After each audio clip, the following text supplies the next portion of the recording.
trái ngang. Em vì chữ hiếu nên đành cầm nín cho đẹp lòng. Chuyện tình đôi ta nghẹn ngào trăm đắng muôn cây. Ôi vĩnh biệt thiên thu. Chuyện tình đôi ta nghẹn ngào trăm đắng muôn cây. Thôi vĩnh biệt thiên thu.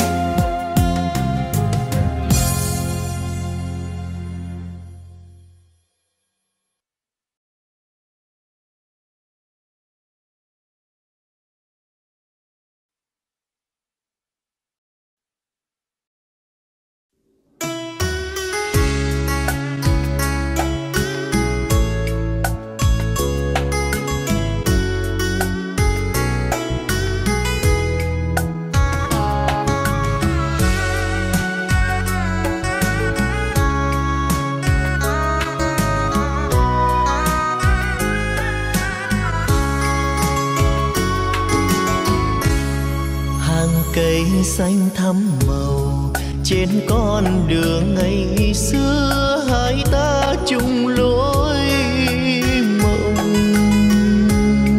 Em thương sắc tím bằng lăng, anh thương màu áo trắng, tan trường hoa áo tung tăng. Tình bao năm thắm nồng nhưng chưa một lời yêu, chưa trao câu ước nguyện. Em mong xanh bước cùng anh vui bên nhau ngày đám cưới, trên đường hoa tím khung trời.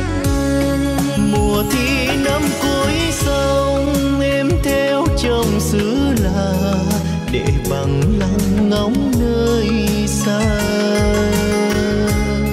Từ lâu yêu người ta mà sao không chịu nói, để giờ tiếc ngần ngơ. Người yêu hoa tím ơi, sao không chờ không đợi, vội vàng chi lắm em ơi. Trường đời không là mơ như lời thơ ngày đó. Trường đời ôi lắm nỗi trôi, bằng lăng hoa tím buồn trên con đường giờ đây.